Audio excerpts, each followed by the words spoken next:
All right. Hello, everyone. Happy Friday.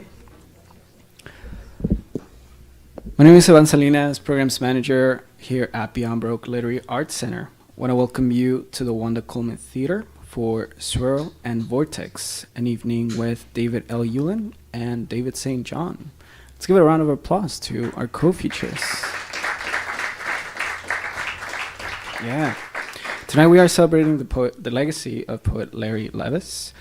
And just a few words about Beyond Baroque itself. We are an organization dedicated to the artistic possibilities of language by cultivating new writing, presenting contemporary literature and art, and building a diverse community of poets, writers, and artists. I'd like to acknowledge our presence in the traditional, ancestral, and unceded territory of the Tonga peoples.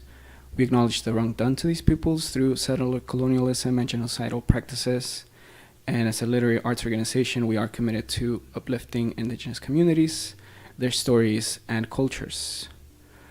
A few announcements for our audience tonight, here in person and virtually. We are offering our free Monday night fiction workshop with Raquel Baker and our historic Wednesday night poetry workshop, currently led by Martin Yago. And both workshops happen every week online on Zoom, and you can inquire more info about that with our bookstore assistant, Genesis Perez, or online at beyondbaroque.org. And for our weekly programming series, this month we have a book launch celebration with Amy Shimshan Santo. That's happening tomorrow afternoon.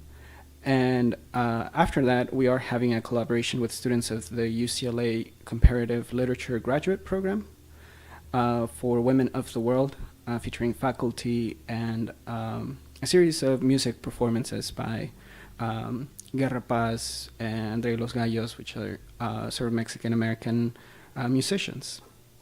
And on May 14th, poet Catherine Strizek will be joining us from New Mexico to read from her latest collection, Goat Goddess Moon, and she is reading with Alicia Vigor-Esper and Karen Kevorkian. And later in the month, we are also celebrating the legacy of former Los Angeles poet laureate Luis J. Rodriguez.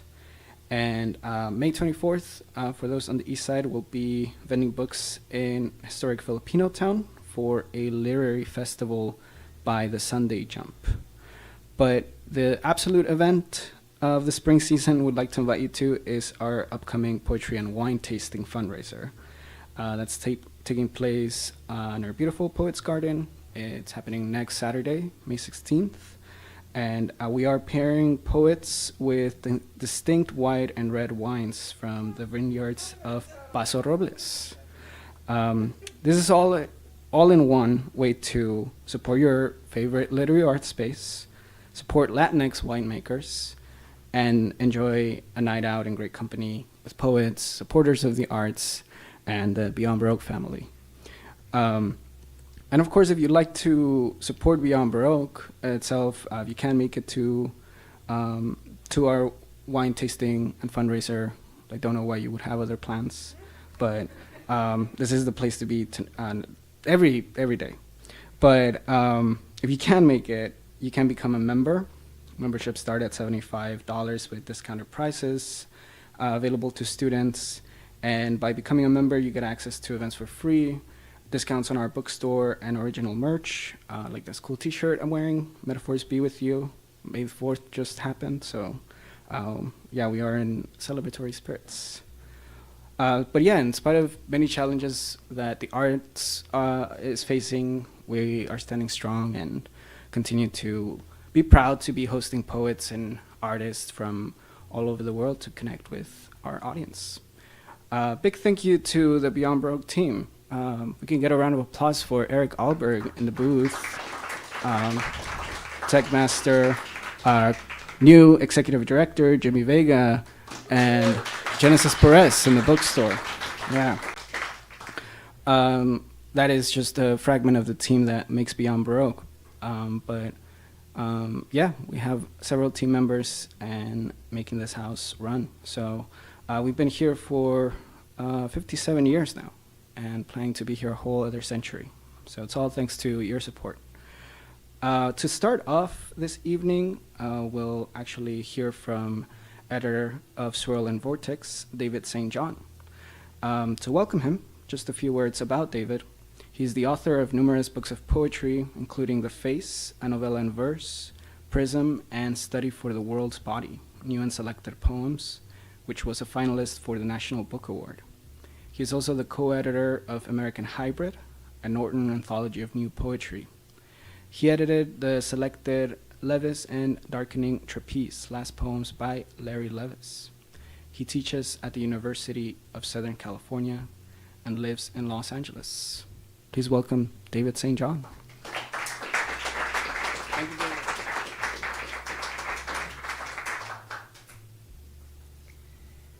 Thanks, Yvonne. And it's great. I can almost see you. There we go. Let me tell you how this is going to go.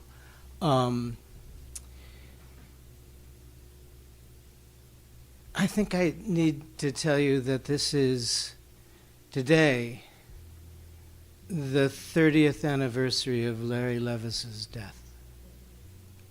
And I hesitated because I wasn't sure if I was going to mention that or not. But I felt somebody poking me in the back, you know. I felt like, all right, man, I'll say it. What I'd like to do, and what David and I have planned to do, is I'm going to read for about a half an hour. I'm going to read 4 long poems, 4 of the most significant across the history of Larry's work. And then David and I will have a conversation. And I know some of you have seen David's fabulous review of Swirl and Vortex in Alta, the Alta Journal. And then at the very end, and when we have the conversation, we'll move the podium aside, sit and bring out these chairs, and we'll also take some questions from the audience that I know people have asked different things along the way, and I'm happy to talk about them as much as I'm able. But then we'll end with a poem, a final poem that I'll read. Some of you already know this, but I met Larry Levis when I was 18 at Fresno State, and I was a freshman and Larry was a senior, and we got to know each other that fall. And then he said to me, I saw him over the holiday break between semesters at a concert or at a dance, and he said, look, Philip Levine, who's been on sabbatical in Spain, is coming back in the spring, and he's going to teach a beginning poetry class, and he never does that. He never has time to teach a beginning poetry class. And then Larry said, and I want you to take it. And I said, of course, I'll take it. And after that class with Levine and getting to know Larry for that year, my life had changed. And I knew what I would do pretty much with the rest of my life. Larry went off to get an MFA at Syracuse with George Starbuck and Donald Justice. Then he taught at Cal State LA for 2 years. And at Cal State LA, they said, we love you, we'd love for you to stay, but you can't stay unless you have a PhD. So at that point, Larry decided he would go to Iowa and the Iowa Writers' Workshop to work again with Donald Justice and get a PhD there in what was called modern letters, which meant in some ways he could create his own curriculum for the PhD. So he went to Iowa at exactly the same time I went to Iowa to get an MFA. There came a point in the second year of our time there where Larry's marriage was in the first stages of breaking up, and he moved in with me for that second year, at the end of which he went off to teach at the University of Missouri in Columbia. He remained my closest friend in or out of poetry until he died. We know things about each other, we knew things about each other that no one should know. I'll just put it that way.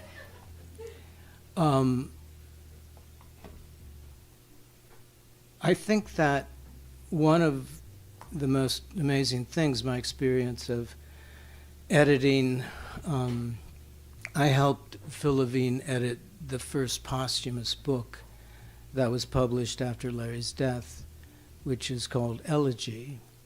And I can talk much more about that process.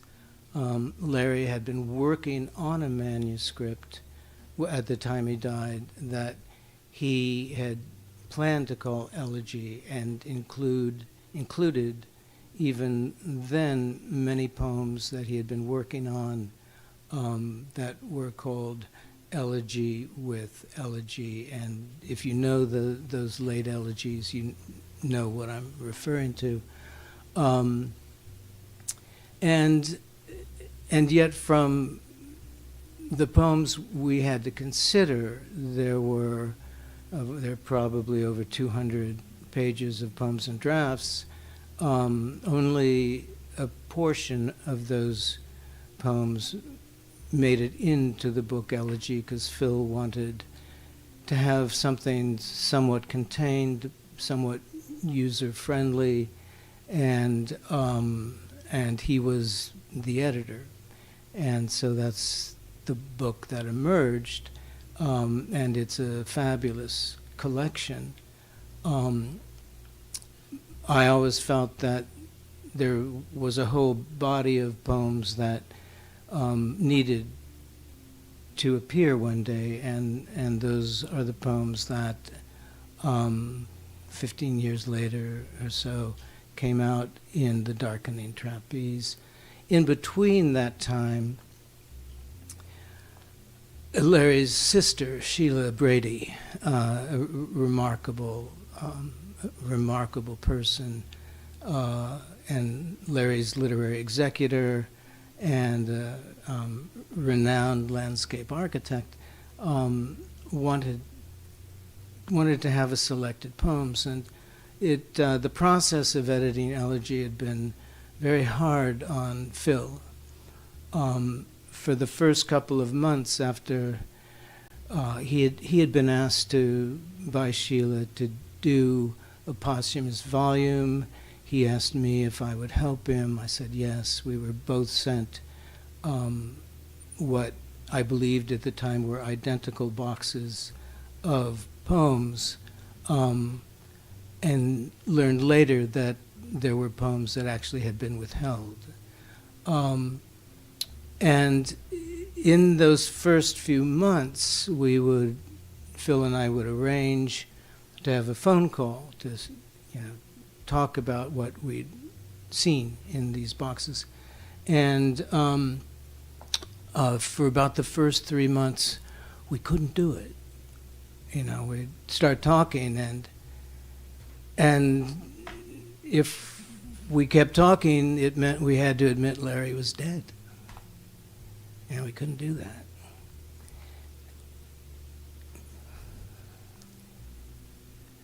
About the 4th month, he said, okay, now we have to get down to business. And we did. And even toward the end of that process, where we'd selected the poems, Phil said, will you please do the contents, do the sequence? He said, I can't do it. I just can't face it. So I put together the sequence of the book Elegy, which in which I'd put all of the elegies, poems called elegy, together in one group. And then after Phil read it, he decided that it was too much for a reader to have all the elegies together, and so they were broken into two sections in the book, plus a third section. So after that, Phil couldn't do the selected, so I was asked to do the selected, and I did Larry's selected poems. But still, my dream was always that there be, and his sister's dream was always that there be a collected poems. And my feeling was, even after the Darkening Trapeze and these late poems that people celebrated, nobody really was able to experience or grasp the extraordinary and the kind of scope and range, and also what was truly exceptional, truly unlike a lot of things in American poetry, and why he really was, as people are now acknowledging, truly one of the great American poets of the 20th century. And I think that seeing the reaction to these poems has been not simply gratifying on that level, but extraordinary to see the hunger for these poems in the readings that I've been part of all around the country. The way in which these poems speak to one's own interiority, to one's own sense of vulnerability, to one's own sense of somehow unrelenting failure. And also the question, how does one persist? And you'll hear in these poems a lot about starlight and how it persists. And I'll talk more about this and more about what is in fact a deeply spiritual aspect of these poems as the night goes along. So, I'll start reading some poems.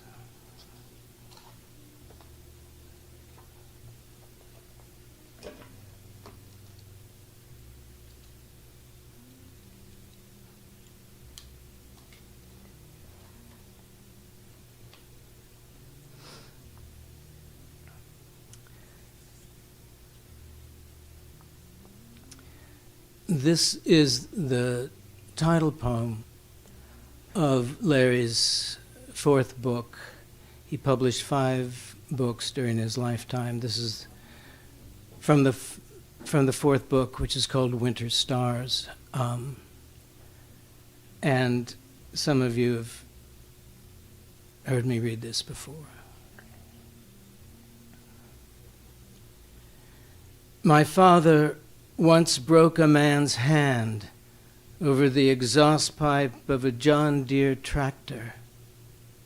The man, Ruben Vasquez, wanted to kill his own father with a sharpened fruit knife, and he held the curved tip of it lightly between his first 2 fingers so it could slash horizontally and with surprising grace across her throat.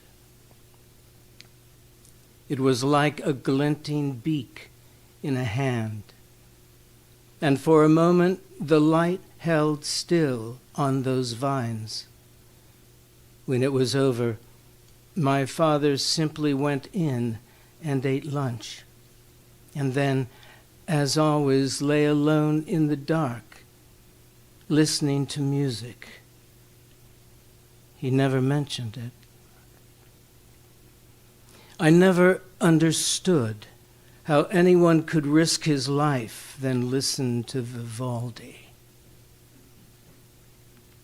Sometimes I go out into this yard at night, and stare through the wet branches of an oak in winter and realize I am looking at the stars again, a thin haze of them shining and persisting. It used to make me feel lighter looking up at them in California. That light was closer. In a California no one will ever see again. My father is beginning to die. Something inside him is slowly taking back every word it ever gave him. Now, if we try to talk, I watch my father search for a lost syllable, as if it might solve everything. And though he can't remember now the word for it, he is ashamed. If you can think of the mind as a place continually visited, a whole city placed behind the eyes and shining, I can imagine now its end, as when the lights go off one by one in a hotel at night, until at last all the travelers will be asleep, or until even the thin glow from the lobby is a kind of sleep. And while the woman behind the desk is applying more lacquer to her nails, you can almost believe that the elevator, as it ascends, must open onto starlight. I stand out in the street and do not go in. That was our agreement at my birth. And for years I believed that what went unsaid between us became empty and pure, like starlight, and that it persisted. I got it all wrong. I wound up believing in words the way a scientist believes in carbon after death. Tonight, I'm talking to you, Father. Although it is quiet here in the Midwest, where a small wind the size of a wrist wakes the cold again, which may be all that's left of you and me. When I left home at 17, I left for good. That pale haze of stars goes on and on, like laughter that has found a final silent shape on a black sky. It means everything it cannot say. Look, it's empty out there and cold. Cold enough to reconcile even a father, even a son.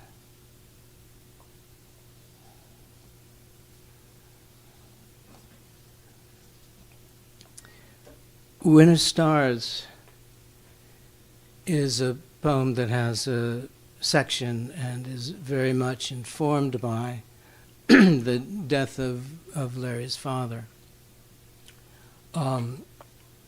It also includes a long passage about a romantic relationship, and the best known of those poems is called My Story in a Late Style of Fire, which I'm not going to read tonight, and which I read at the Times Festival of Books. But I have a copy of the manuscript of Winter Stars on which the title page at that moment was called Trouble. And he had trouble. And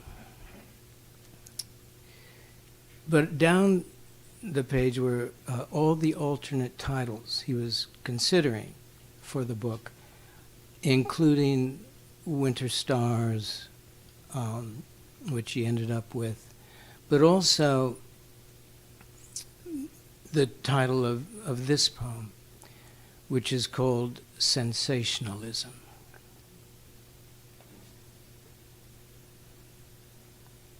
And some of you may know the photographs of the great Czech photographer Josef Kudelka, who's famous for having done this extraordinary books of photographs of, in Europe, of the Roma people.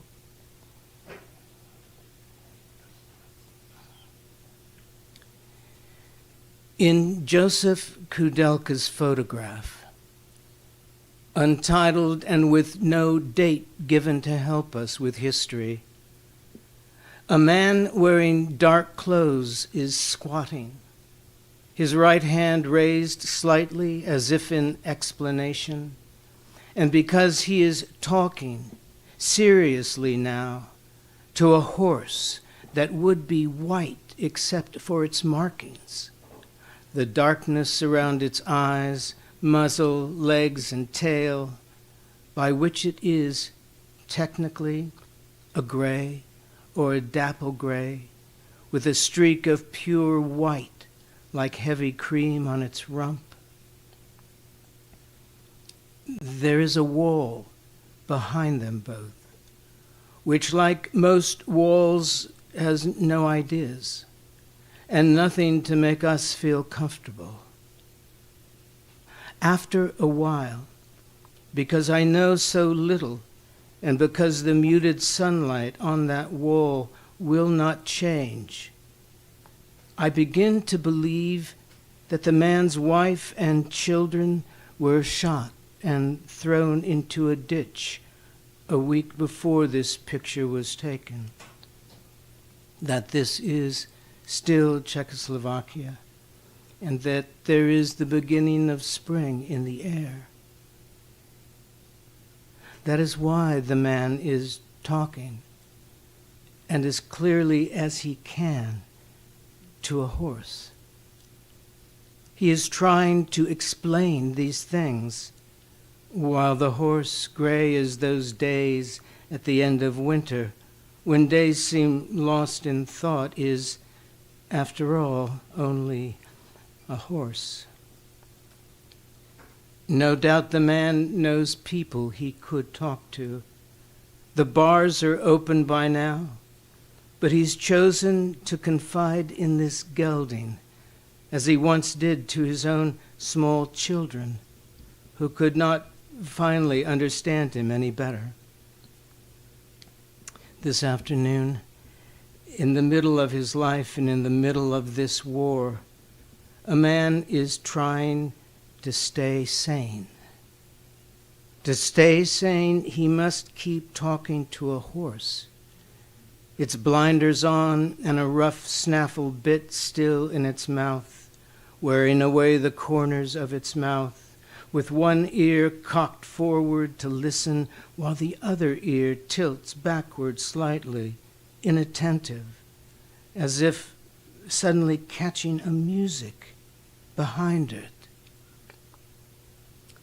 Of course, I have to admit I have made all of this up, and that it could be wrong to make up anything. Perhaps the man is perfectly happy. Perhaps Kudelka arranged all of this and then took the picture as a way of saying goodbye to everyone who saw it. And maybe Josef Kudelka was only 2 years old when the Nazis invaded Prague. I do not wish to interfere, reader, with your solitude, so different from my own.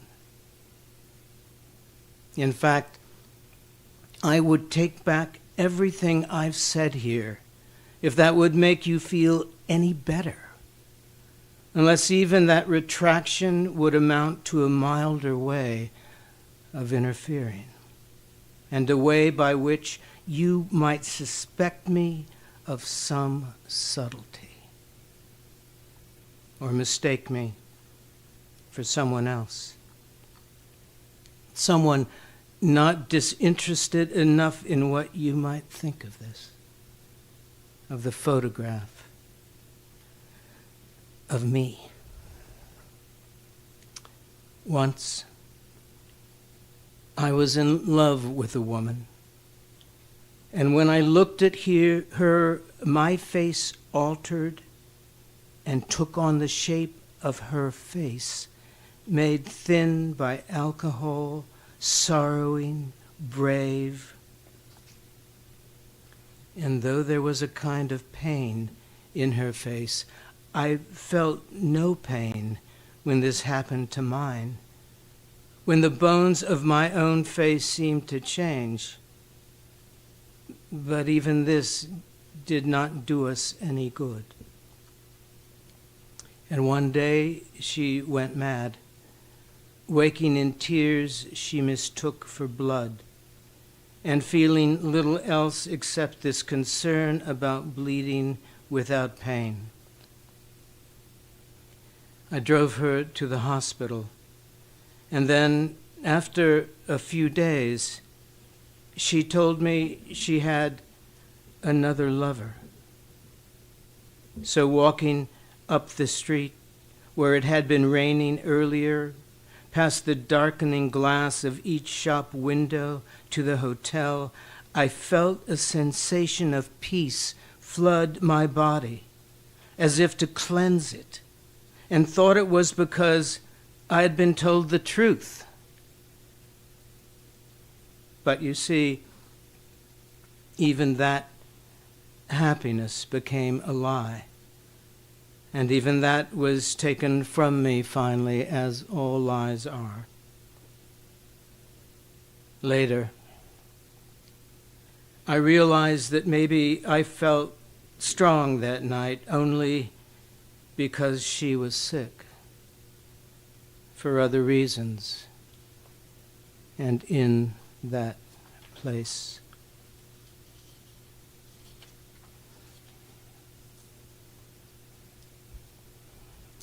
And so began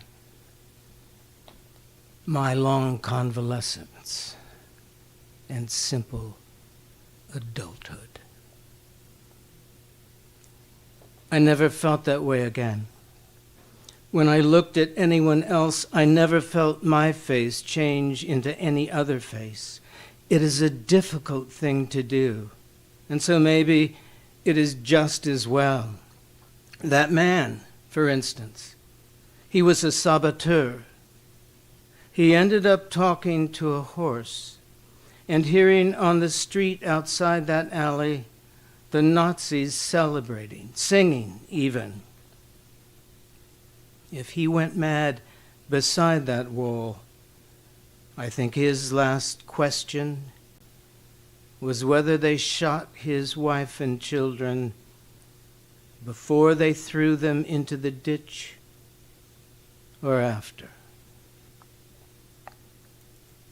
For some reason, it mattered once, if only to him, and before he turned into paper.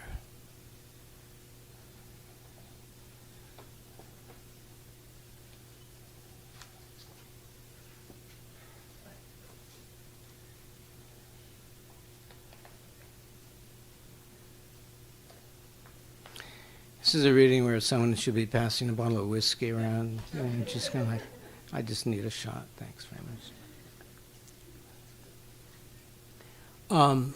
This is actually a poem that David and I will, this next poem, be talking about. Because I think it has a lot to do, there are things to be said about it that has a lot to do with understanding a few things about Larry's work. So let me just say, as sort of a preface, that Larry's second book was called The Dollmaker's Ghost. There are a variety of kinds of ghosts in this book, and the population of ghosts, often one has the feeling that the speaker, as they are relating some experience, observation in the course of the poems often use the second person, often address a you. Sometimes it can seem to be a particular you, sometimes it's a self-address. But often, as in the poem I just read, you can see how he assumes another presence. And in The Dollmaker's Ghost, it often feels as if the poems are addressed to an invisible presence, a ghostly presence. At times, he seems to be walking alongside his own ghost. And there's something about, the second book is called The Afterlife, the third book, The Dollmaker's Ghost. So in entitling his second book, The Afterlife, and then the third book, The Dollmaker's Ghost, there's something about the poems that are already posthumous. There's almost a sense that it's not like a Vedic oracular voice. It's a voice of companionability, of understanding, even friendship. What do you want to say with the emptiness, the ghostliness, the nothing that is with him?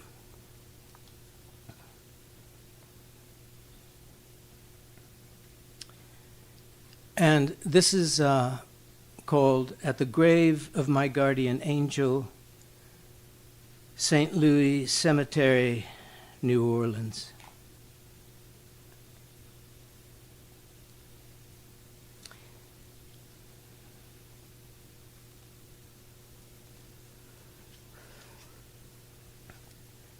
At 16, I was so vulnerable to every influence that the overcast light making the trash of attics and sunbathers suddenly clear on the paths of the city park seemed death itself, spreading its shade over the leaves, the swan boats, the gun wrappers, and the quarling ducks.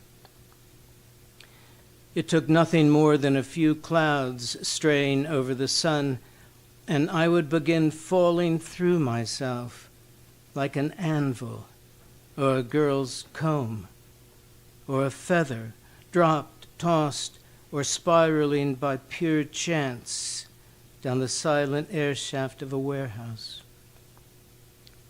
The spider web in one fourth-floor window catching in that moment the sunset.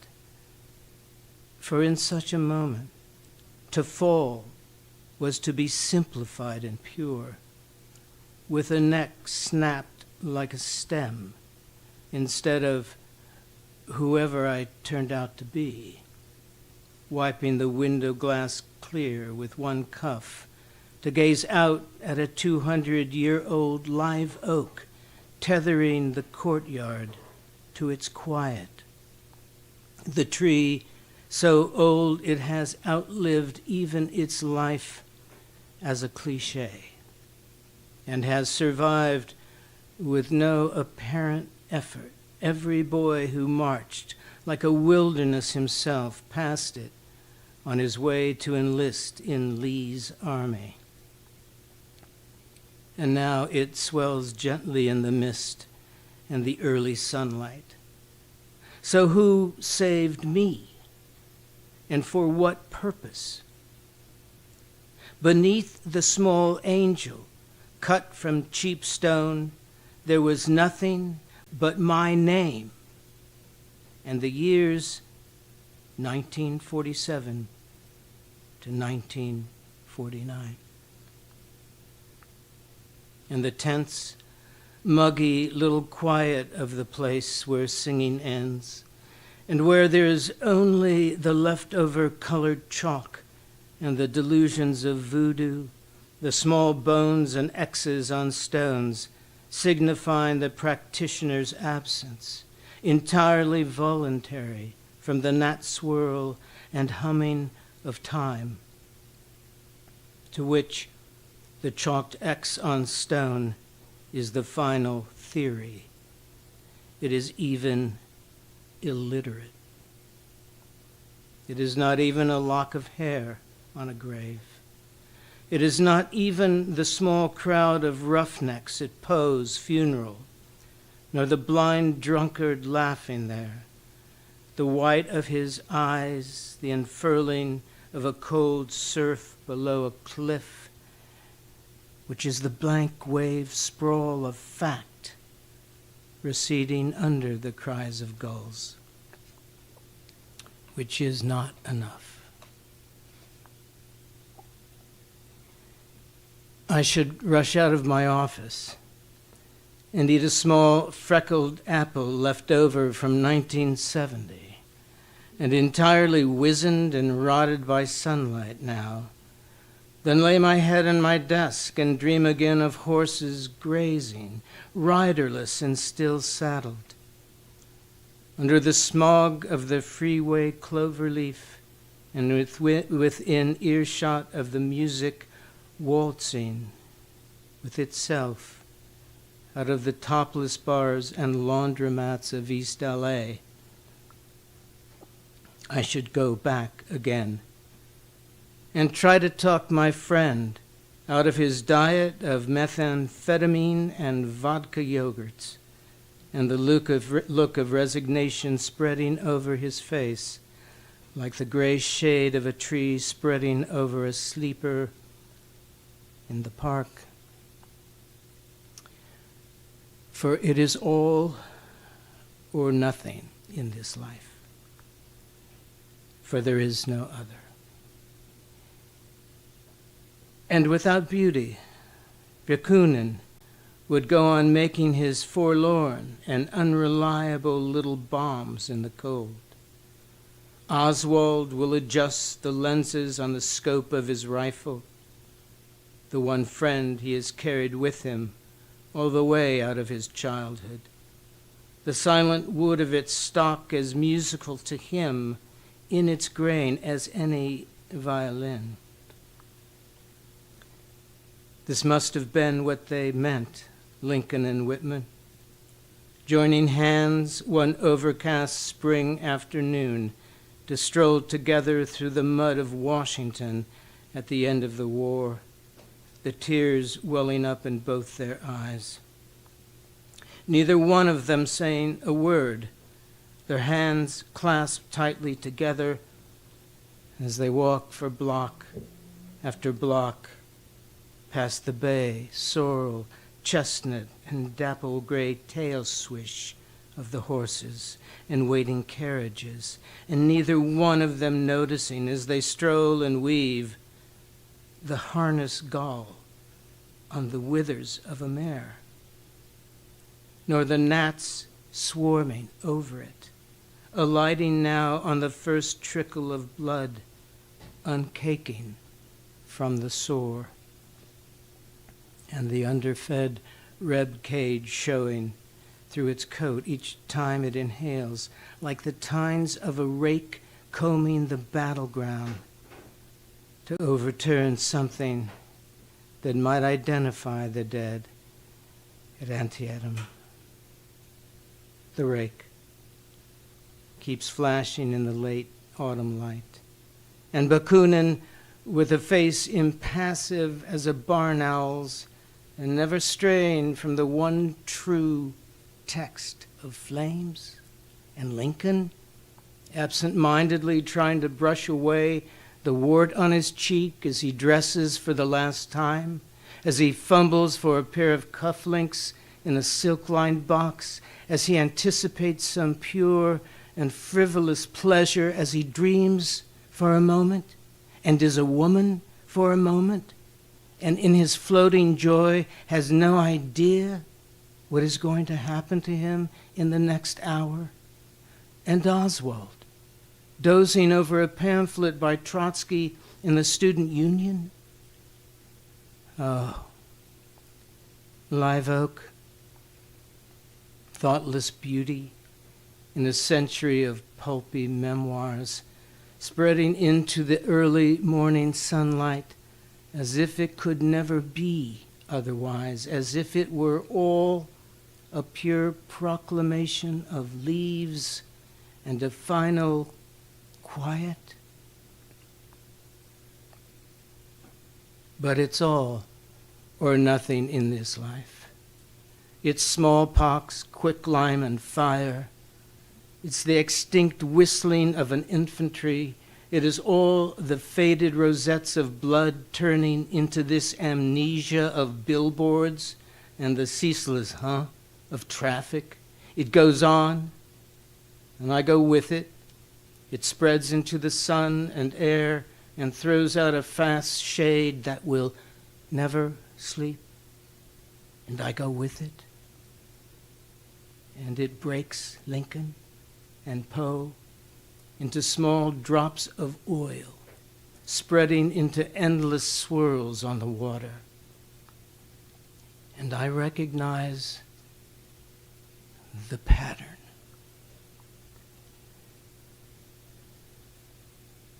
They're there now. Nothing. Stop your sniveling. Stop sifting dirt through your fingers into your glass of milk. A milk still white as snow, whiter even. Why don't you finish it? We'd better be getting on our way soon, sweet nothing. I'll buy you something pretty from the store. I'll let you wear the flower in your hair, even though you can only vanish entirely underneath its brown, implacable petals. Stop your sniveling.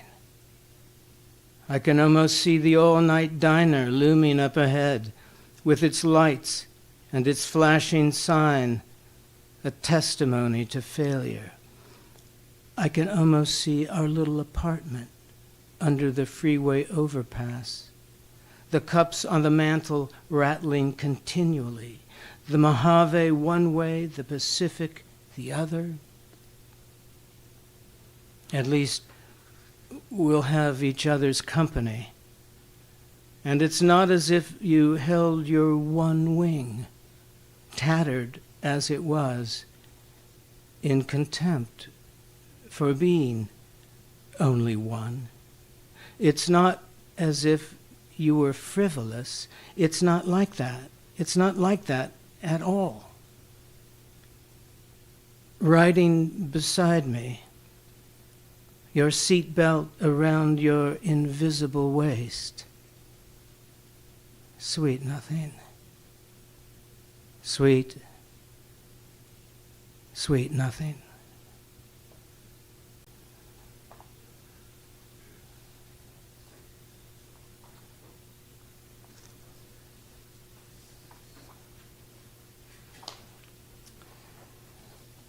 So I'm going to read one more poem and then we'll break, and David and I will have a conversation. This is the last poem in the book, and there's a lot of evidence that it was the last poem, one of the final poems Larry had been working on. In any case, he, as you'll hear, he imagined it to be the final poem of his next manuscript. And I put it as the final poem in the darkening trapeze, and the final poem here as well.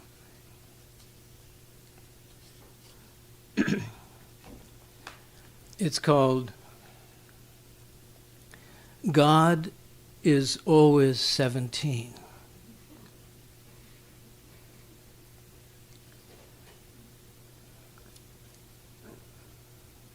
This is the last poem in the book. In a way, I don't even want to finish it. I'd rather go to bed and jack off under the covers, but I'd probably lose interest in it and begin wondering about God and whether he's tried the methamphetamine I sent him yet, and if he still listens to The Clash, and whether the new job he got for Mozart as a janitorial assistant in Tulsa is working out. Besides, I can't imagine a body in the first faint stirrings of arousal without feeling sorry for it now.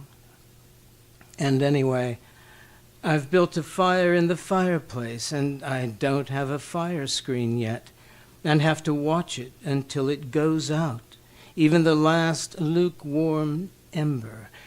It isn't my house. It belongs to a bank in St. Louis, somewhere.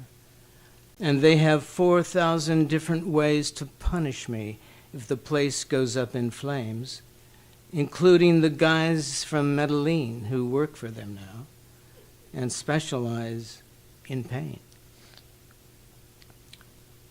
Besides, it's still winter everywhere.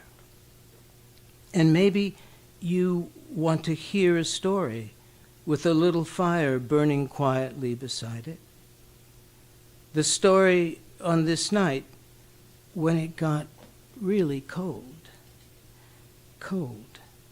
and the darkness of the night spreading over the sky seemed larger than it should have been, though nobody mentioned it. It was something you didn't feel like bringing up if you were sitting in a bar among your friends. But all that happened was the night kept getting larger, then larger still.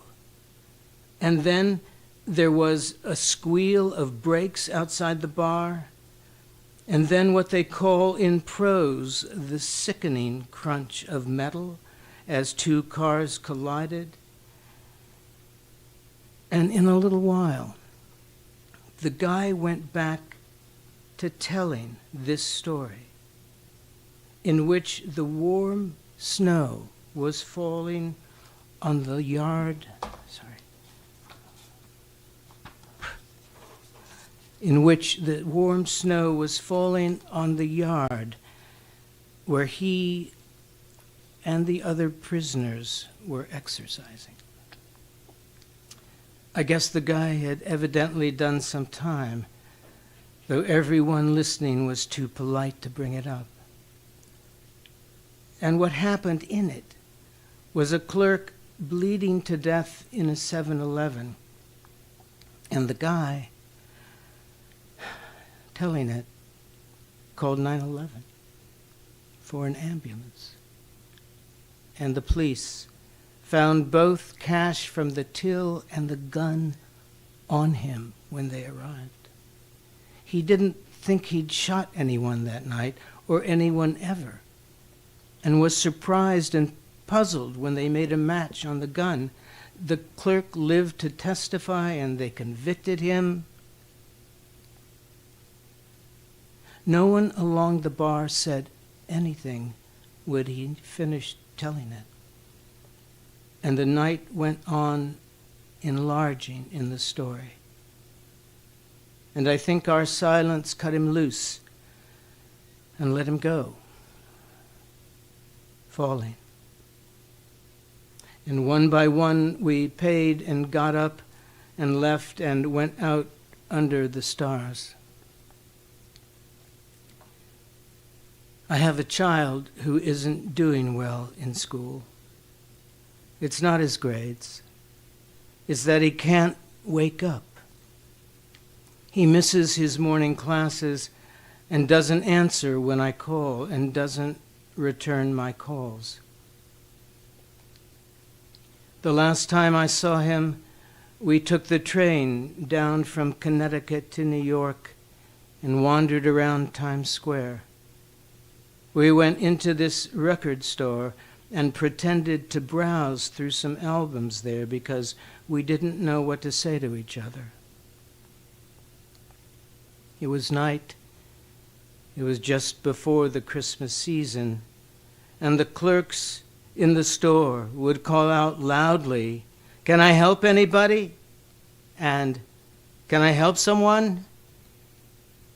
And there was some music playing, and something inconsolable and no longer even bitter in the melody. And I will never forget being there with him and hearing it and wondering what was going to become of us. Thank you.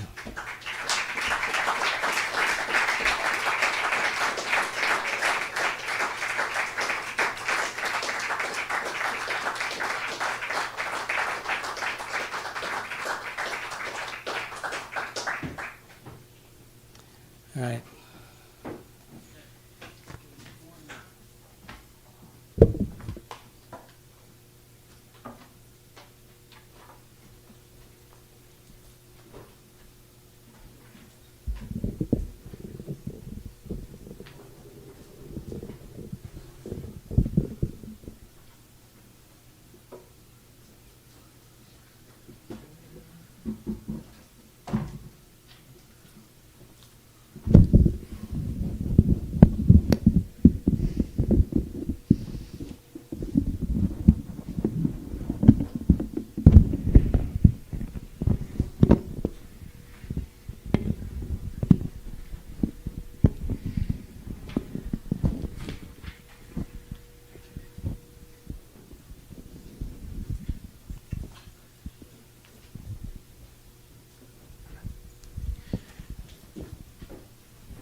We can keep track of the time. Okay, well, it's loud. Let's start by talking. Let's start. Do you want? Eric, is this? Yeah. All right. How's this? Okay. Good. Thanks. Let's go. Let's go in reverse order. I mean, we don't talk about them, Yeah. but let's start by talking about that last poem, which is one of my favorite poems in the history of poetry. What I want to ask you about is that turn at the 3/4 point. Yeah. Where he elides into the discussion of the child, and then ending at the record store, and with that beautiful ending. How do you what do you make of that turn? That turn, it doesn't confound me exactly, but it's where the whole poem seems to come together in a certain sense, but it also feels utterly both inevitable and utterly unexpected. And I'm curious about thinking from inside it. I know it's not your poem, but you've spent a lot of you published it a couple of times, thought about it, placed it. What do you make of that structural move? Well, one of the things is, and you in your review you talk about this, is I feel that he's an absolute master of misdirection, and I think that one of his extraordinary techniques is to kind of first you have to think of his poems as meditations, and they're meditations in a way that somewhat come out of when I think of his poems, and especially not just this poem but other late poems, the elegies, is they often follow the movement. Say, you can imagine someone walking, and you're perhaps walking beside them.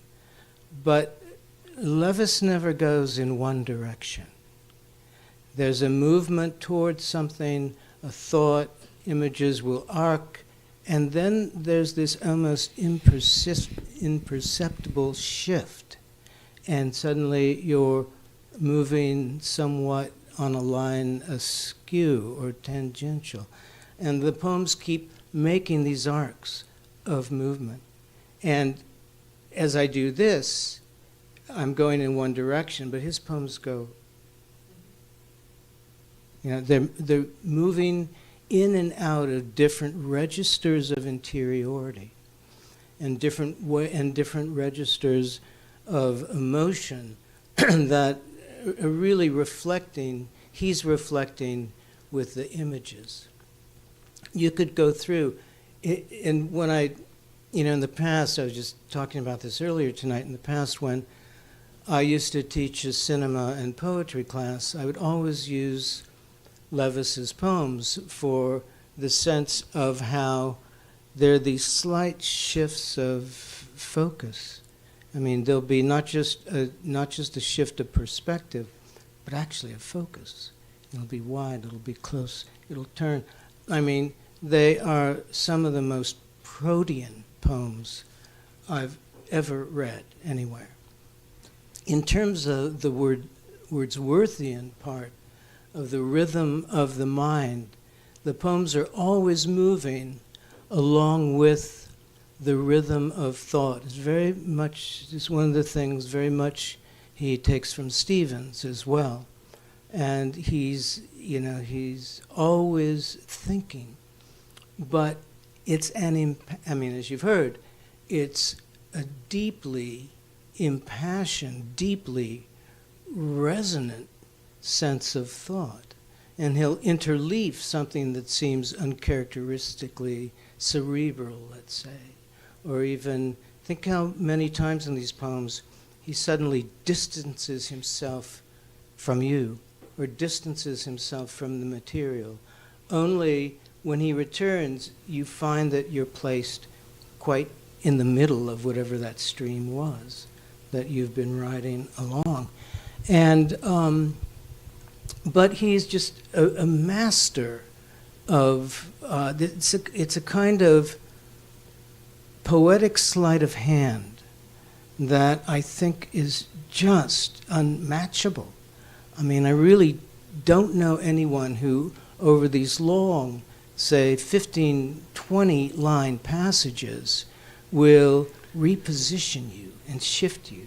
They're like these, layers of awareness that are perceptual, and then they're interior, then they're emotional.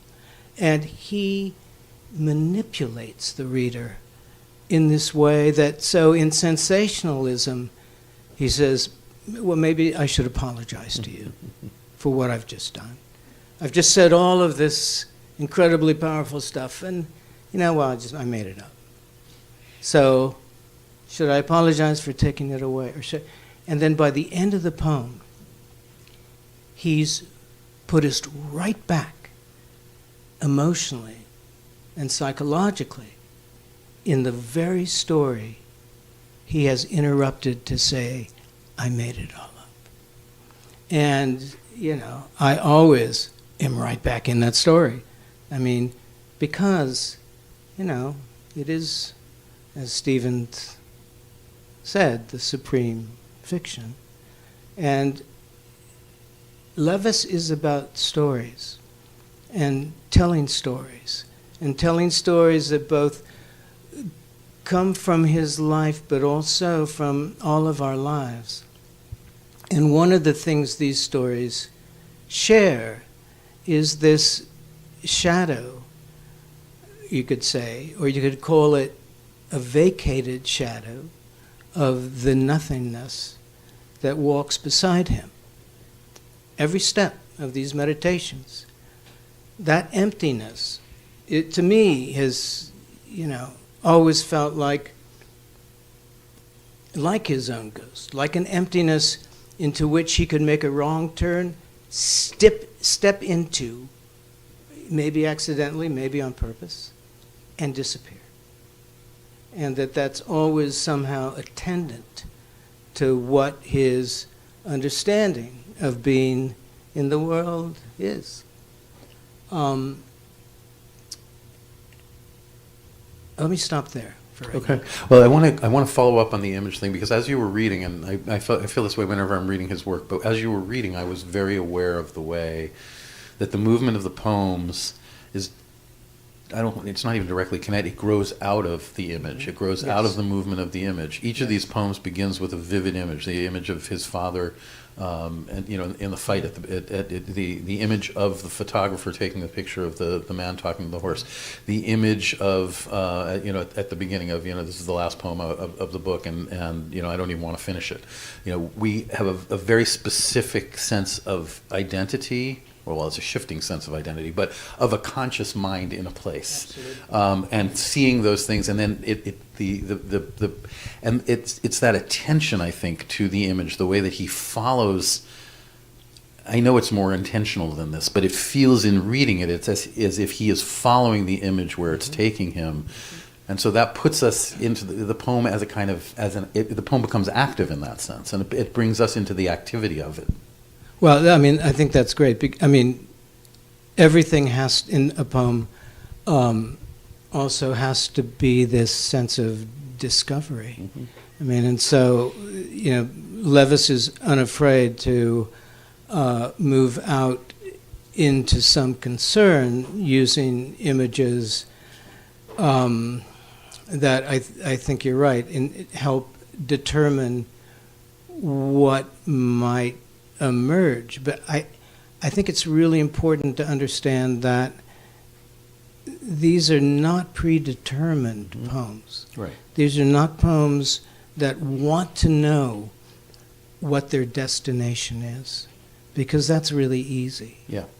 These are, I've begun to think of the late poems almost as the coordinates on a map to something, a sort of psychological, spiritual map of the places not just the actual places, or whether Eastern Europe or Mexico, but the places sort of spiritually, emotionally that he landed at.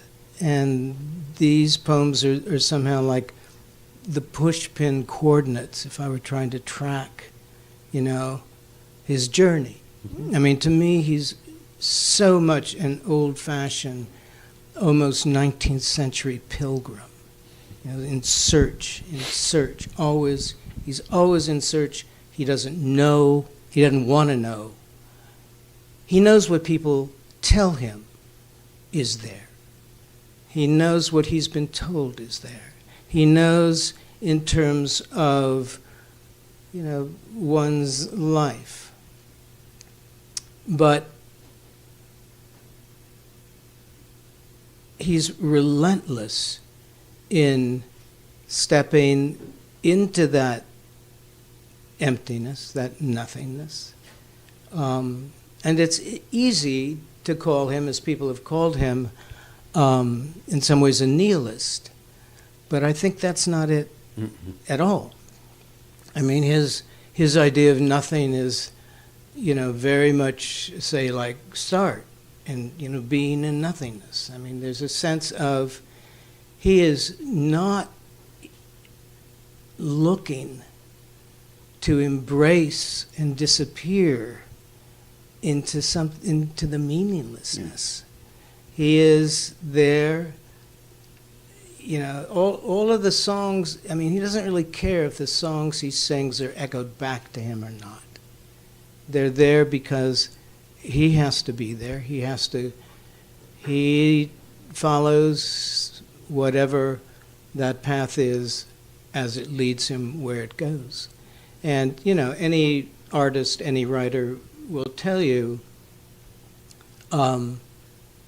if you know where things are going to end up, why bother? Why bother? And so he's someone who most profoundly enacts that when the stakes are the greatest. Do you think it's that he doesn't want to know, or that he understands that on some level he can never know in a definitive way? I mean, one of the things that I find so striking about the poems is that not in a in the way we think about it, in a meaningless way, but his embrace of his own subjectivity. Not in the sense that subjectivity means that there is no meaning to be found, but the meaning he's going to find is, if he finds it at all, is going to have to be subjective. Absolutely, yeah. No, entirely, David. And that's why he's always apologizing that he's the lens, that he's like, wait, I'm sorry, you're stuck with me. I mean, I'm the one on this journey, and you want to talk with me, this is what I have to say. And the thing that's really interesting is that in his self, in his person, Larry was one of the funniest people on earth. I mean, he was drop dead funny. And it's something that, over these, in the 30 years since his death, it's always been something that you see some of the humor in some of his stories or in his autobiographical sketches, that prose. But it's really not until the poem called Willie Mays. I love that poem. That you really sense the kind of extraordinary, wonderful, wicked humor of that poem. So if you get the book, you'll find the poem Willie Mays in there, and it's one of Kevin Young, the poetry editor of the New Yorker.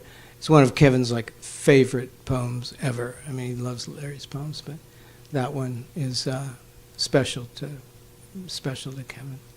And it's interesting. I mean, the humor, but the humor doesn't. The humor exists, but it exists in that context. Going back to the last poem in the book, he he begins with humor, and then he moves through the humor through that story in the bar into kind of tragedy, and then ends on that personal note. That personal tragedy, it's not really tragic, but it is. I mean, it has those implications of tragedy. The child he doesn't know how to speak to, and that open-ended ending, what will become of us, which in many ways I feel is what all writing is ultimately asking that question in some sense. But it becomes so personal when it's framed through the lens of a father thinking about his child and his relationship with his child. And I think that, part of the genius of that ending is that, of course, it's at Christmas time, Mm-hmm. and Times Square, but it's this time of reconciliation, forgiveness, and the question actually, for me, always resonates with the fact that this guy in the bar tells this incredible story. Yeah. About how he didn't even know he'd gone to the 7-Eleven and robbed it and shot this guy and what follows the story for me is a huge part of the story. Mm-hmm. That no one will catch him as he falls all the way from his own stories, his own sense. Nobody will really relieve him of the depth and the pain and his own total sense of being out of control and the sorrow. And everybody in the poem's out of control. Yeah, I mean, and I don't want to say the poem itself is out of control, but the poem dances on the edge of control, right? And that's what makes the ending so powerful. It reminds me, I know we've talked about this, but it reminds me in its own way of the ending of The Day Lady Died, the Frank O'Hara poem, which also kind of, the whole thing of, the last time he saw her and everybody holding their breath, and, there's a way in which the poem itself never quite ends. Well, and that's a great example, because if you know that poem, the poem is a kind of O'Hara-esque breathless movement, right? And it's an elegy, and then at the end it says, and everyone and I held our breath. And that's it. Yeah. And there's the sense that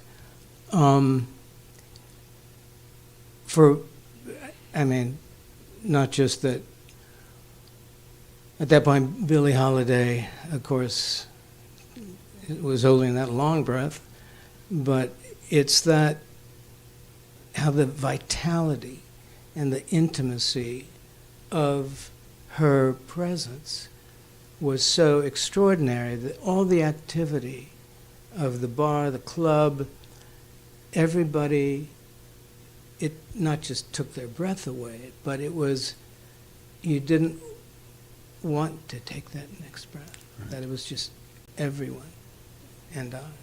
Yeah. Now, you were talking earlier, I mean, when you were during the reading, or at the beginning of the reading, about these poems as spiritual, or about, Levis as a spiritual writer. I agree. Again, I think it's a hard spirituality, or a difficult spirituality in some sense. But I'm wondering if you can elaborate on the on that idea, the notion of the spiritual quality of these poems, and how it emerges for you, how that quality emerges for you. Yeah, I think that for me it has to do with well, you could say a search for meaning, whatever meaning is. But one of the things, Kathleen is here, who was in a class, a semester-long class on Levis that we did, and what comes up through all of the late poems, and is something that Larry's sister commented on too, was the latent Catholicism in the poems, and including a previously unknown poem called Prayer that ends with a quote from Meister Eckhart, but it's after reading Prayer, which is an elegy for Sheila and Larry's mother and father, she was describing how she knew right where in their house Larry was sitting, as watching his mother walk this long path to where the mailbox was at the road, half a mile from the house on the ranch where Larry grew up. And she said, and I mentioned this in the afterword, she writes, Larry lived not always comfortably between the spaces of belief and nothing. And that seemed accurate to me. And I guess, David, I find his spirituality beyond dogma. Yeah. And I think that it is something that his reference, that even to what seemed to me a kind of latent Catholicism, in fact, had as much to do with a kind of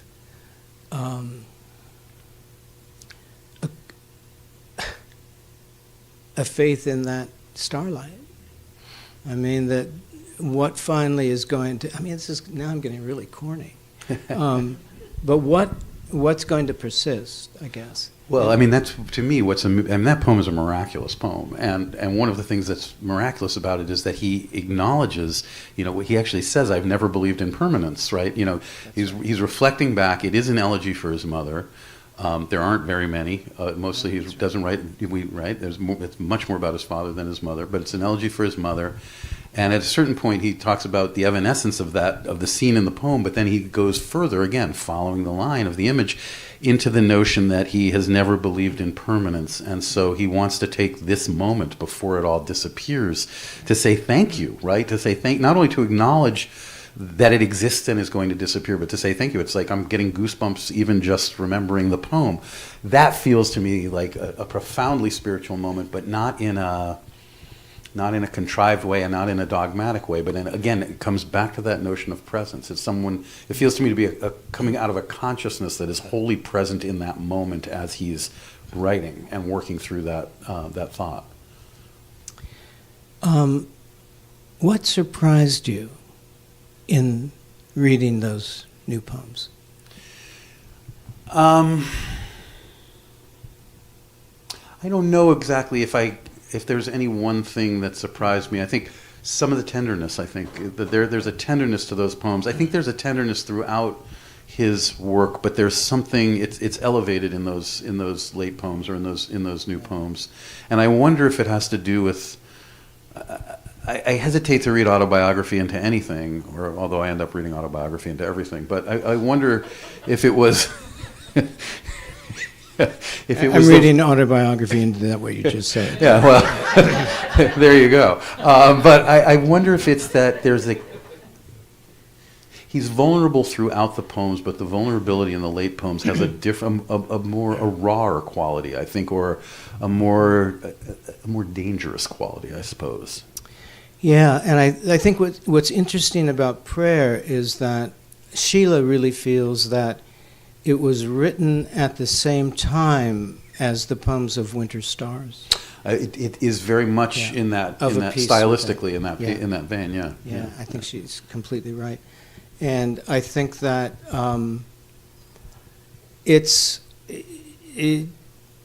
but I think what you're describing about the vulnerability, there's a sense that some of the poems, and in the late elegies, and I would say also when God is always 17, there's like,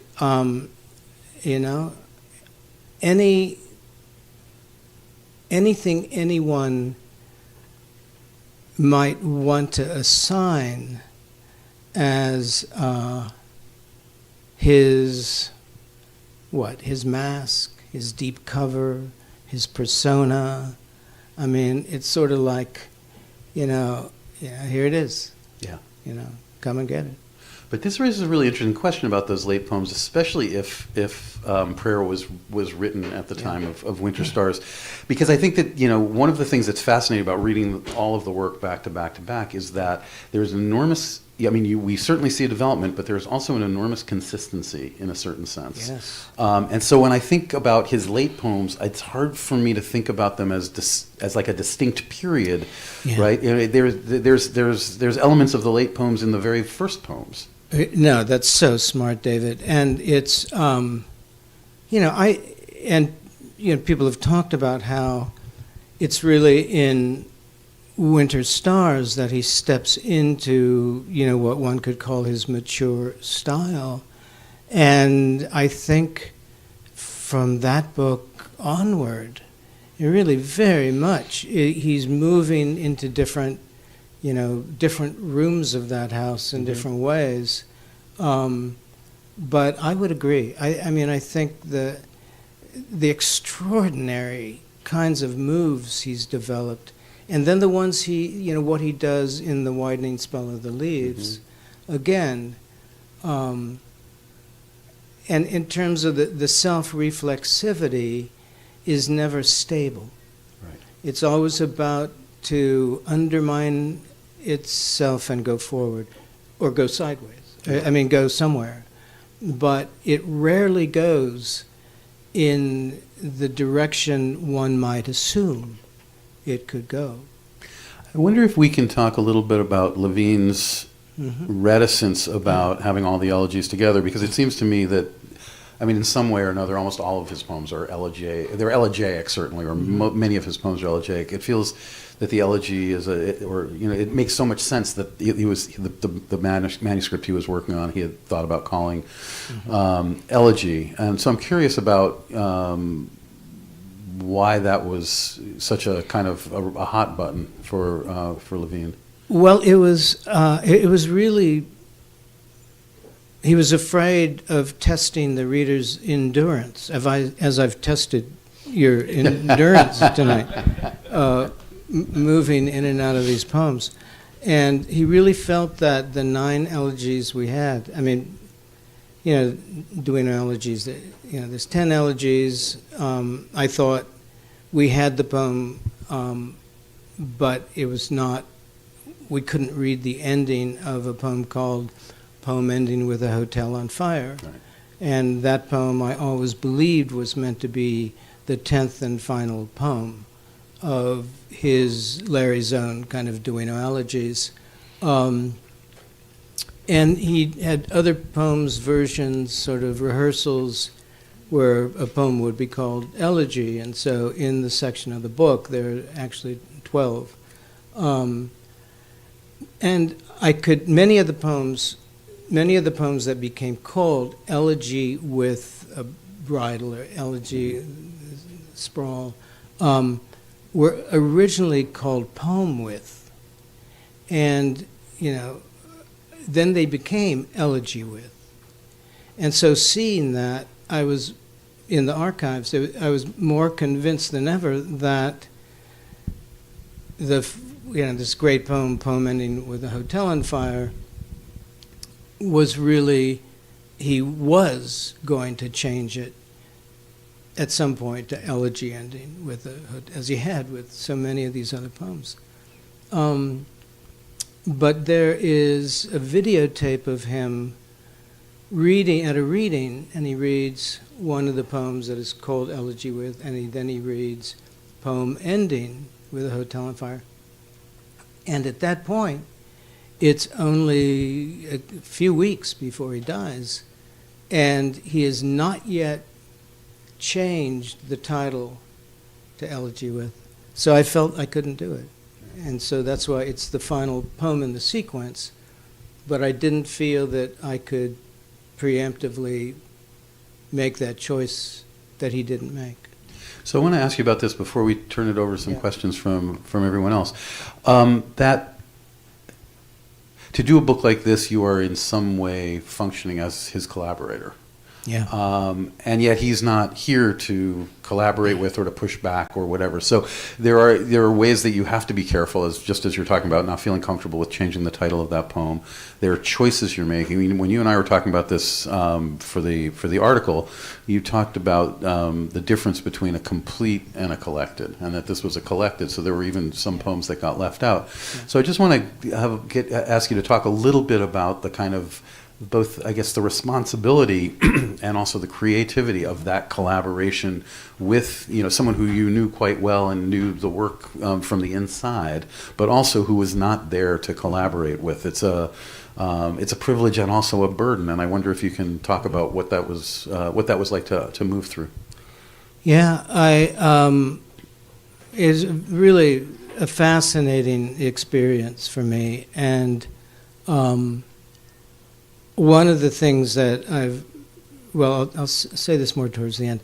When I began to edit the selected poems and had to go back through Larry's poems, I had real choices to make. But, one has to remember that we began sharing poems in 1972. Right. And we saw drafts of each other's poems. We discussed them. We suggested changes in each other's poems. I mean, Levine and Larry and I all traded drafts and shared drafts and manuscripts, whole manuscripts. And, we all tended to take the other's suggestions. And so the voice of collaboration had been developed over a long period of time, right. And not just, through letters. Remember letters? And, one of the greatest things was, James Chiano, one of the associate editors, along with Liz Johnson, another of the associate editors, who were fabulous and were really I can't say enough about how elementally responsible they are for finding and, bringing to light these poems no one had ever seen before.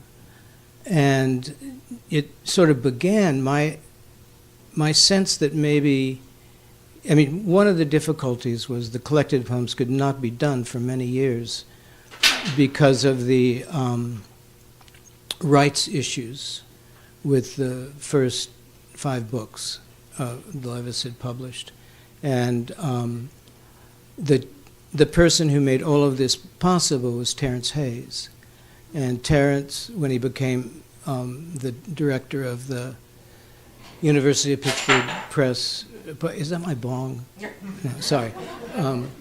It's sorry. I just, I wondered where it lost it.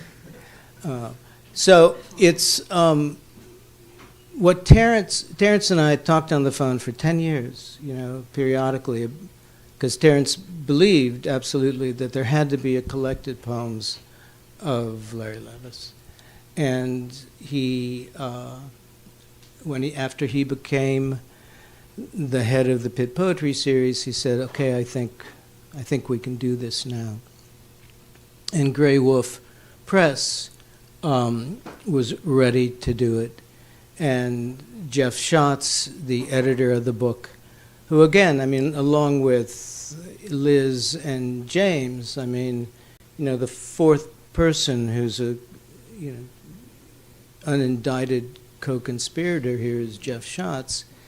And what you have to understand is that all of those poems of the first 5 books, and the poems, the new poems, the poems from Elegy, all of those poems, they'd had other lives in journals, in other books, anthologies. And so Jeff was relentless in making sure that what ended up in Swirl Vortex were as clearly as we could determine the correct and final versions that Larry had chosen. And, I think I would get these pages of questions and queries. And a lot of them had to do with stanza breaks and page breaks. How do we know that this is where he wanted the poem to break? How do we know? And there'd be these slight, varia all the way through that. And we checked everything. And at one point, I think Jeff could tell I was getting a little weary. And he said, "Well, this is for the future. It has to be right because this is for the future." And it was like, wow, he's right. And so again,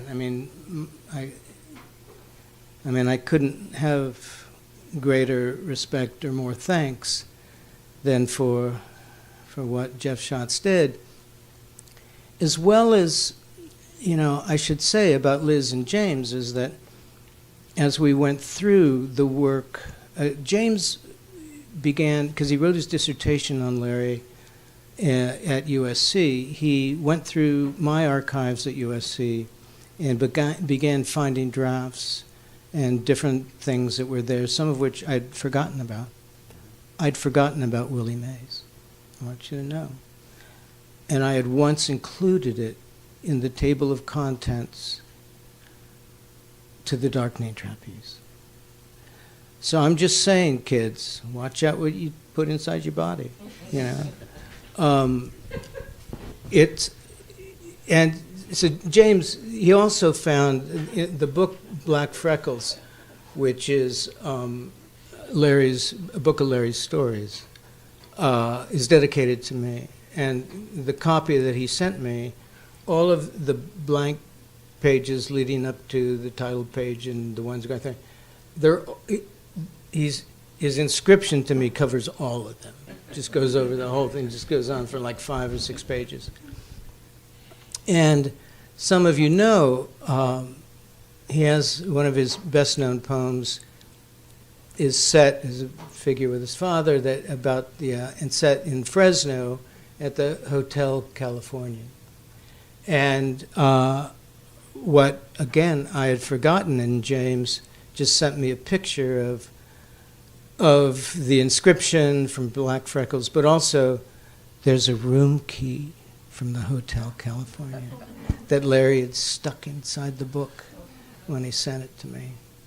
And it was like, yeah, okay, you know, I'll open that room. And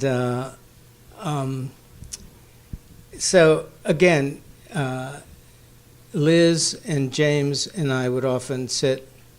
We'd meet routinely, every week, every other week, and look at, even in different places on the computer screen, we'd look at different poems, different drafts, trying to determine if there were things we had missed in terms of Larry. Larry always revised in fountain pen, which made reading his writing hilarious. And but I got really good at it. And there was one instance, in fact, when there in prayer, Larry had revised certain things at the opening of prayer, and there was a word that I couldn't get. I mean, I just couldn't figure it out. And, you know, really, I mean, after about 20 minutes or so, I was looking at it, and James just said, "It's boat." And this unlocked, of course, everything else, and we realized, oh yes, it's the metaphor of the boat. He's watching his mother sort of tack from side to side of the long walkway. And there are moments of that felt like revelations, you know, where you just go, oh, yeah. I guess for me, I'll just say one more thing, David. I mean, I've sort of gone on much longer than I intended. When I did the selected poems, I would read through. I'd sort of be, you know, I'd be keeping notes, what I wanted to keep, how the book was shaping up, what needed to be there, what didn't. And if I had a question, I'd just sort of sit back and, you know, take another sip of coffee and just go, well, what do you think, Larry? You know, what do you want to do? You know, keep it in or not keep it in, you know. And then I just do whatever he said. There was only one time I didn't, and I got called out for it by one of his former colleagues. Swear to God, true story. Well, I just want to say before we turn it over that whole notion, I mean, the idea of the revelation or boat coming through or you asking him, he, you know, there is a spiritual quality to that as well. I mean, his presence is there. So I think we have time for a few questions. Yeah. Enormous thanks. That was phenomenal reading from depth to this day. The most compelling reading I've seen here in a long time. Anyway, and this next part of the question is maybe going to sound like more compliment, but there's actually probably some disappointment packed in there. You speak about his work so lucidly and cogently, and it illuminates the stuff, but he's not that popular, relatively speaking. What was the decision about you not including your introduction? Did everybody hear that? Okay. Well, it's really interesting. I mean, I'm happy you asked that. I feel like I know the work probably better than anybody, actually, and could talk about it. We would go through very comfortably. We'd have sleeping bags. We'd have drinks. You know, we'd just keep going for the next week. But both with The Darkening Trapeze and with this book, I wanted to stay out of the way of the poems. I didn't allow my name as editor to be on the cover of either of those books. And it was important to me that it be all about the poems. I can say what I think about all of these poems. I can say what I think about why he did X or why he did Y. And it's why with both of the books I didn't do an introduction, but I did an afterword. And the afterword to The Darkening Trapeze is much longer because I wanted to talk about the sort of the process of these poems that had been left out of elegy. And, you know, Grey Wolf I think, had expected me to do a much more fulsome and thorough, and afterword. I want what I wanted most of all was for readers to begin seeing and experiencing this remarkable body of work. But the relationship that matters to me is their relationship with Larry's poems, not their relationship to me. I want people to, to have to confront those poems and to enter those poems. I don't want to explain the poems. This is just like, I think James and Liz felt this way too. This is just sort of our gift. This is a gift of these poems to be in the world. I don't know if that makes sense, but if you have questions about, like, who was this poem about, and those kind of things, but I have to say that I do like being in a situation like this, where people are here because they care about the poems. And that allows me to talk about these other aspects of what I believe about his work and how profoundly I believe he is truly a great poet. And why I think his poems, I had somebody, and I talked about this in Dallas, actually. We had a reading Liz Johnson set up in Dallas, and I had just recently heard from someone, people who've been my students know that I often say to them, with a poem, read it for a week, 2 weeks, every day, every day for that period of time, but read it like in the morning, and then next day read it in the afternoon, next day read it right before bed. And that, of course, the lesson is how much the poem changes with each reading over those 2 weeks. But with Larry's poems, I had talked about in some other place how I really saw these poems, if you read them over time, they work on you because they change the patterns of your own thought. And it's, this is not mysterious. This is just, you begin to inhabit. If you inhabit somebody's work, you begin to inhabit the rhythms of their mind and imagination. The other thing I do is I say, you have trouble with a poem, stand up, read the poem aloud, because then you have to speak in the rhythms and with the sounds passing through your body that the poet wants you to experience. Poems, poems aren't leaves pressed between the pages of an anthology.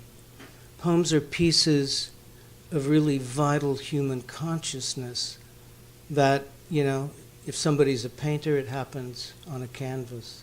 If someone's a dancer, it happens physically in space. If someone's a musician, etc. But what poets have is this ability to try to bring this, quote, meaning-making possibility of language into the realm of music. And poems do not persuade by their arguments. They persuade by their music and the rhythm of how the poem finds its space in your body. I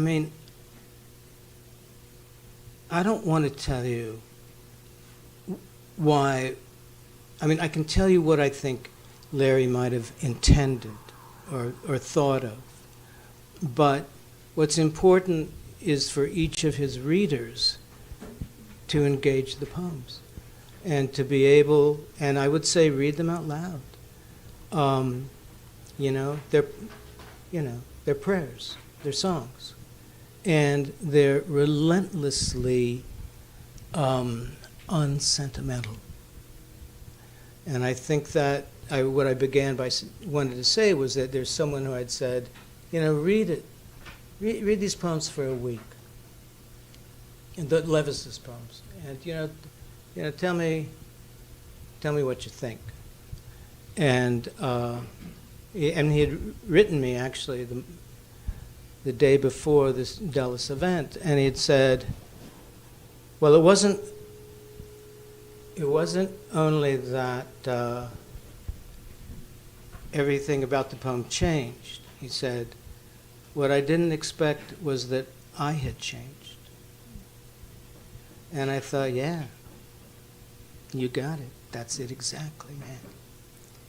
And, you know, in terms of, you know, clearly, I mean, Levis's, I mean, just very briefly, I can just speak about one of the things that why Levis is not as well known, as well anthologized, though he is anthologized. He's from California. He's a West Coast poet, even though he, you know, lived in the Midwest and he ended up teaching in the East.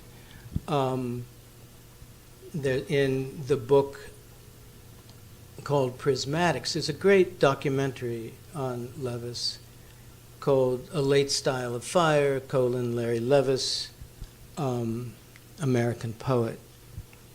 And interviews with lots of poets. And there's an interview with the poet Stanley Plumley, great poet, friend of Larry's. And but the book Prismatics that Michelle Poulos and Greg Donovan, Michelle made the film with Greg's help, but they printed the full transcripts of the interviews with all of the poets. It's one of the great books about this period of American poetry that you'll find, because these oral testimonies of, you know, there's Levine, you know, there's Gerald Stern, there's a great section from Carolyn Forche. And, but in the Plumley, Stan Plumley was once married to the poet Deborah Diggs. And Deborah Diggs was published by Knopf, Athenaeum Knopf. And her editor was the very famous editor of poetry, probably the most famous in American poetry, a man named Harry Ford, who was, you know, Merrill's editor, Strand's editor, Levine's editor. He was, you know, he was it. He was the gold standard. And Plumley tells a story of Deborah and he and Harry Ford having lunch in New York. And it's extraordinary because Deborah is pressing Harry Ford, as Levine had previously pressed Harry Ford, to read Larry's manuscript. And if the time, as well as I can equate, the manuscript was the manuscript of Winter Stars. And Harry Ford is just not having it. He's just not interested, you know. It's like one of the roughs, you know. And of course, you know, Levis was brilliantly well read, and as you know, the New York Times, Elisa Gabbard said, and David refers to this, you know, he's like Hegel by way of Stevens. You know? And so it's not as if there's not the backdroppings of theory and all kinds of things that might make people happy. But it's, I think it was something of East-West, you know. More questions? Other questions? Jim? One thing I kind of noticed or stood out to me in the poems that you read, David, I'll make this brief, was, you know, more of a craft issue, and it was the fact that there were so, in each poem, there were so many amazing places he could have ended. Yes. But he didn't. Yeah. And it's almost as if he didn't know how or when to stop. Did he ever talk about that with you, or did Dean ever comment on it? God, I can't tell you how happy I am you asked that question. Lynn Thompson just said, "Shut up." We did not rehearse this. There's a place where David Wojan, in David Wojan's interview with Larry, because Larry's poems are often constructed of these appositive phrases that continue and continue, what I was describing earlier. And David Wojan basically asked him that same question, Jim, and Larry's answer was, "Well, the world doesn't stop. Why should I?" Oh my God. I'm going to steal that. Yeah.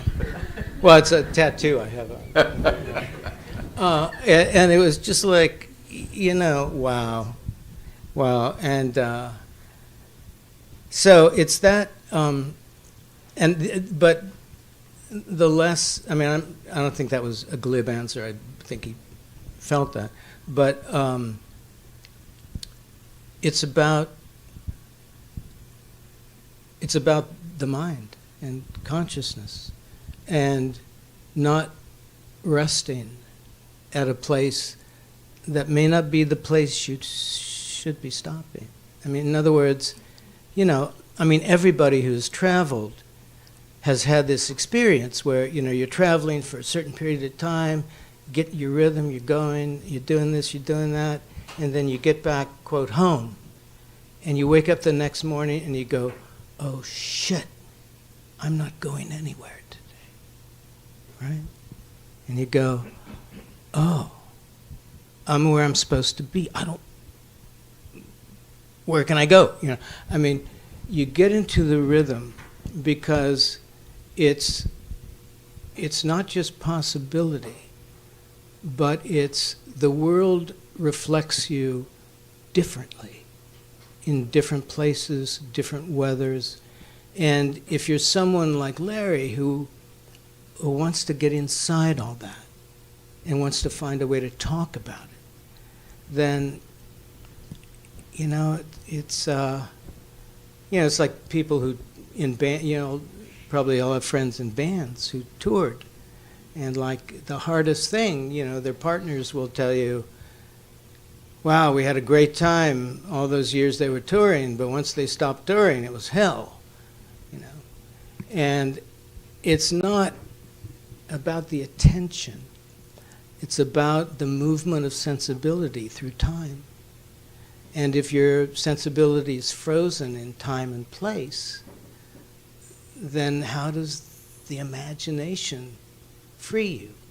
So the other part of this that I think is really important, that I've been trying to say, is in other places, and I just forgot to say tonight, is that stuff about nothingness or movement or it's all about freedom. It's about being able to seize. I mean, this is the deeply spiritual aspect of the poems. They're about freedom.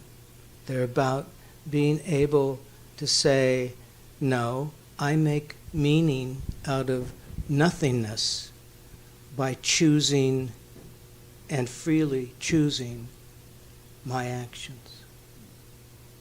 And it is so existential. I mean, it seems to me it's in many ways so purely existential. And, you know, I mean, he was a very political guy. That's the other thing that gets lost.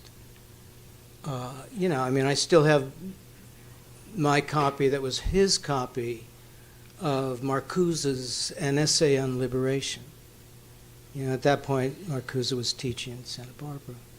And the sense of, I mean, there's something of a post-60s radical. I mean, if you read the poem 1967, for example, or, I mean, he's not a radical activist the way we might think of people in some ways. But he's there. He's on those lines. And the Forche, interview really speaks to that in a way, because she knew him really well, and she knew that part of him as well. In part, of course, because of her own activism. So, maybe one more? What do you think? I think we can go one more if there is one. Mitchell. So from the work I've done in archives, I get a sense of kind of the soul and vitality of the person, but also by contrast, the sheer absence of the person. Yeah. What I'm looking at is only an impossible frame. But of course, these are people from 100 years ago. I wonder what it was like, or what it's been like for you to interact with and do work with and archive with someone you knew so intimately, whether there was a sense of more stuff that you learned about the person, or where everything was resonant with stuff you already knew? Yeah, that's really, really interesting. I've just, I've tried to forgive him for, like, stepping out of the loop. But I have to tell you, Mitchell, that it's been, to spend time with these poems in this archive, it's been really deeply consoling. I get to spend time with Larry.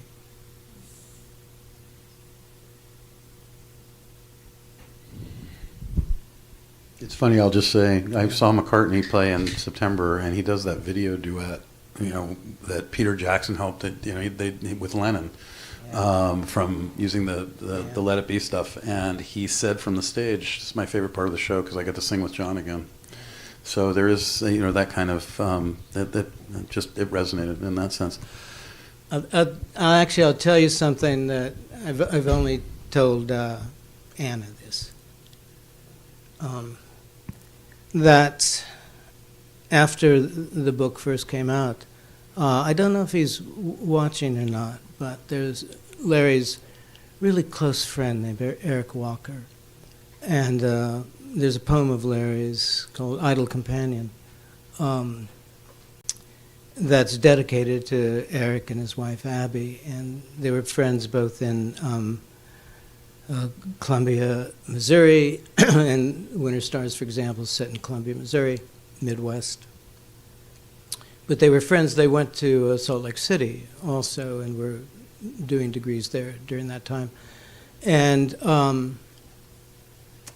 after the first big sort of explosive event at AWP, which was kind of mind-boggling, the reading there and the panel where they, they turned away 50 people. I mean, I'd never seen anything like it. Before we began, I looked and you couldn't see the walls because there were people standing against the walls. Mitchell knows. I was one of the I know. people they took away. Yes. As was Fire Lynn. hazard, fire hazard. Yeah. And then after that, the whole time, tonight I almost broke down, but the whole time I've been doing this, all of these books, editing all of these books, I'd never lost it. And Eric,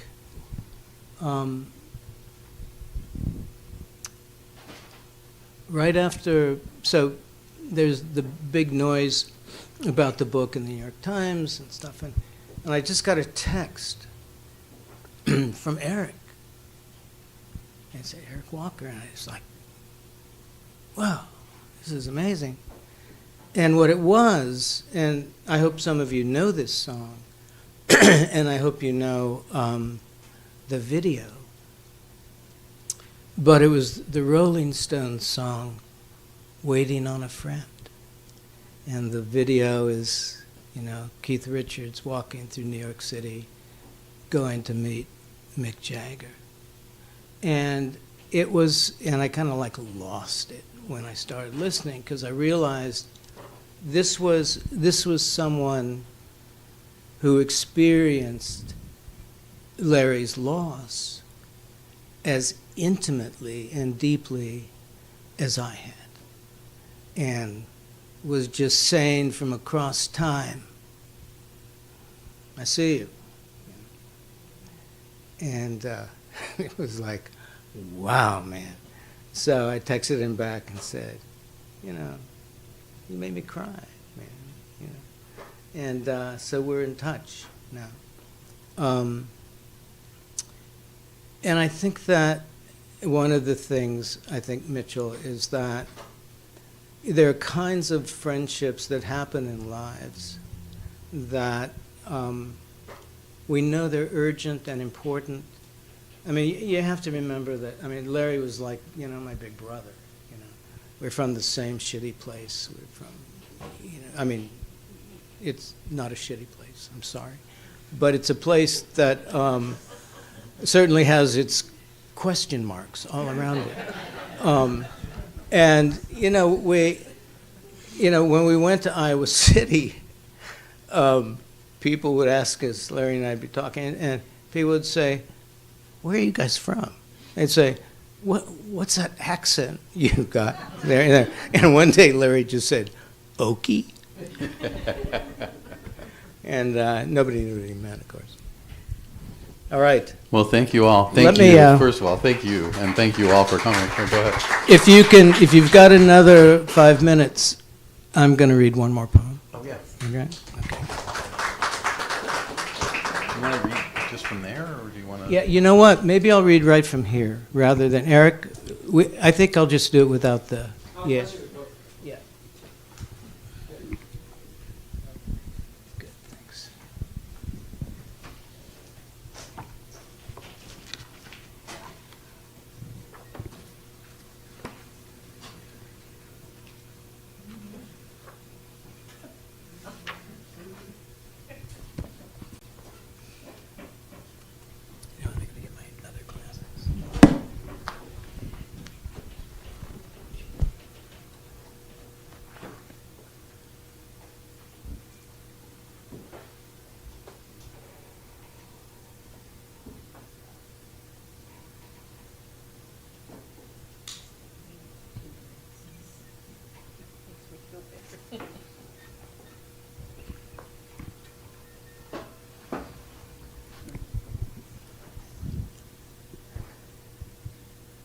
And this is another of the poems that was previously unknown.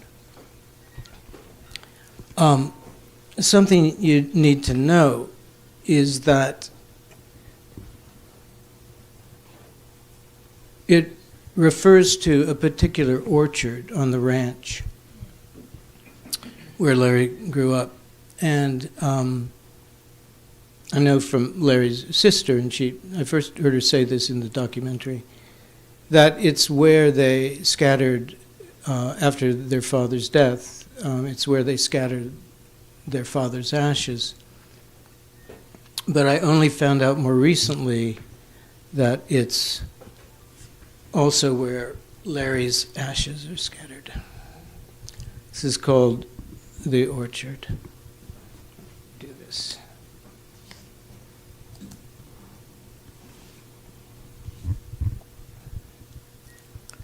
The Orchard. I had already decided that a thing could not be seen for the thing it was when I looked up and waved my father over. Beside our orchard of late Alberta peaches, a picker had hanged himself. The man was still swaying a little by his necktie. There was the sound of the tree limb creaking from the weight it held, and of the bees clustering like a moving gold over the plain white box of their hive. And what I noticed then wasn't the man, but the quiet tie with its twisting pattern of polka dots, a dark brown on a field of white, and how the tie itself had not been long enough, and so was knotted in a half hitch to a piece of rope he'd looped over the tree limb before sliding the silk of the tie against his neck until it was taut. The rope, I remember, had the complexion of dust after a rain, and the shadows underneath the trees kept changing without my actually seeing them change. From one moment to another, I couldn't see them change, even if I had watched for that and only for that. The act the man had taken was ancient. The rope ascended to a future without him in it. And I suppose the necktie was the quiet he wore in going back and forth between the two, the past and the future. It was an old orchard of late Alberta peaches that held a wild taste that is by now entirely lost, a flavor that once untethered everything from what it was. The humming of bees, the dust spiraling in shafts of light, the calluses we studied at school, the faint twang in our English, like wind in fence wire, like fate. I could feel it all come back and turn into light for a moment when I bit into one years later. The taste of its flesh turning everything except the man who had swayed in front of me there into a light, so weightless and so quickly ascending that for a moment, but only for a moment, I knew what it meant, knew what the body meant by swaying there. No matter what the man who'd tried to make an example of it meant, I knew what the body meant as my eyes lifted above it. It meant what was soaring above us into the limbs of the tree and beyond.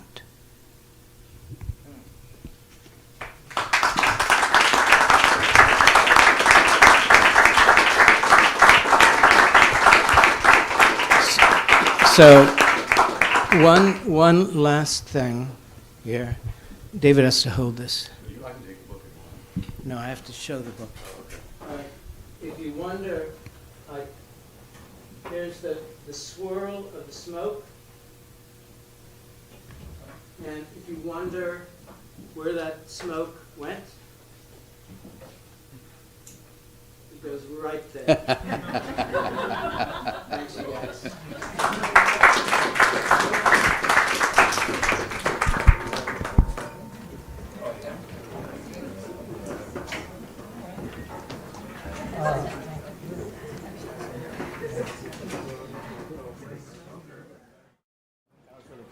Great. Thank you. Yeah, it's just weird.